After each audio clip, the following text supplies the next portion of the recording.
Projeto de reforma do Código Civil e revogação da figura do herdeiro necessário. Como é que está previsto no Código Civil atual? Este vídeo está sendo gravado em setembro de 2024.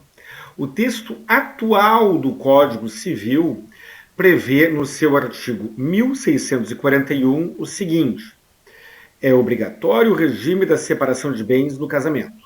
1. Das pessoas que contraírem com inobservância das causas suspensivas da celebração do casamento anterior. 2. Das pessoas com mais de 70 anos, que é a situação principal. 3. De todos que dependerem para casar de suprimento judicial.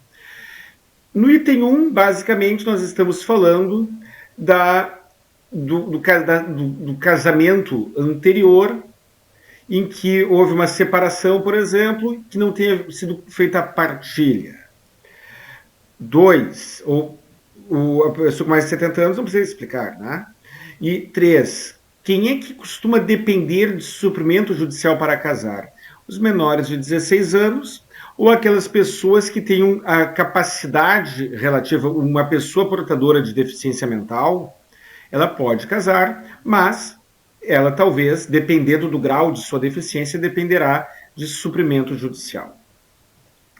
Nesses casos, pela lei atual, se aplica o regime da separação obrigatória de bens. Isso já foi relativizado lá pelo STF, muito tempo atrás, pela sua súmula 377, em que o Supremo Tribunal Federal transformou o regime da separação obrigatória de bens em um regime da comunhão parcial de bens, porém sem a presunção de esforço comum, admitindo na partilha em que houver a separação de um casamento com separação obrigatória de bens, admitindo a partilha de bens caso comprovado o esforço comum, diferente do que acontece na comunhão parcial de bens, em que o esforço comum é presumido. Muito bem, o artigo 1641, muito provavelmente será revogado. Se fosse para dizer só isso, você não seria inscrito aqui no canal, porque aqui no canal Seba Direito nós vamos além do óbvio, nós vamos além de despejar uma informação qualquer. Vamos ver qual é a implicação disso. Você então se casou pelo regime da separação obrigatória de bens e, justamente por conta disso, você se casou imaginando que em caso de separação, os seus bens seguiriam sendo seus, os bens da sua companheira ou companheiro seguiriam sendo dela ou dele, a menos que fosse comprovado o esforço comum, e como você sabe que não teve esforço comum, beleza, então está tudo certo. Caindo o regime da separação obrigatória de bens, você deverá estar preparado para enfrentar uma discussão.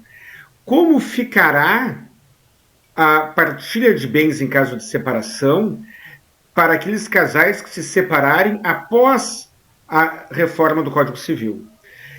Isso o judiciário talvez terá de enfrentar, e nós não temos como saber como o judiciário enfrentará. Talvez o judiciário entenda que quem se casou pelo regime da separação obrigatória de bens antes da reforma preservará o regime. Talvez o judiciário entenda que somente haverá partilha de bens, dos bens adquiridos após a reforma do Código Civil. Eu não sei, porque isso é uma questão de interpretação. A reforma do Código e a lei não traz uma resposta sobre isso. Se você, vamos imaginar que você deseje, que você concorde com a comunicação patrimonial. Beleza, então não precisa fazer nada. Perfeito, melhor ainda. Mas vamos imaginar que você casou pelo regime da separação obrigatória de bens, concordando com a separação de bens.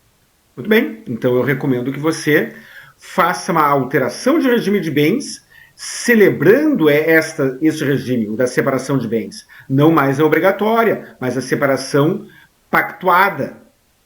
A separação de bens pactuada. E também, por último, recomendo que você assista os vídeos que tenho em que eu explico sobre a alteração do Código Civil no que diz respeito à possibilidade de renúncia recíproca da herança e ordem sucessória em questões hereditárias. Tem 2 vídeos aqui em que falo sobre esse tema, recomendo que assista, e se puder, se tiver um tempinho extra, também não custa dar uma olhada em um vídeo que tenho aqui em que eu falo sobre o reconhecimento involuntário da união estável. Deixarei esses 3 vídeos nos cards ao final. Um grande abraço e até o próximo vídeo.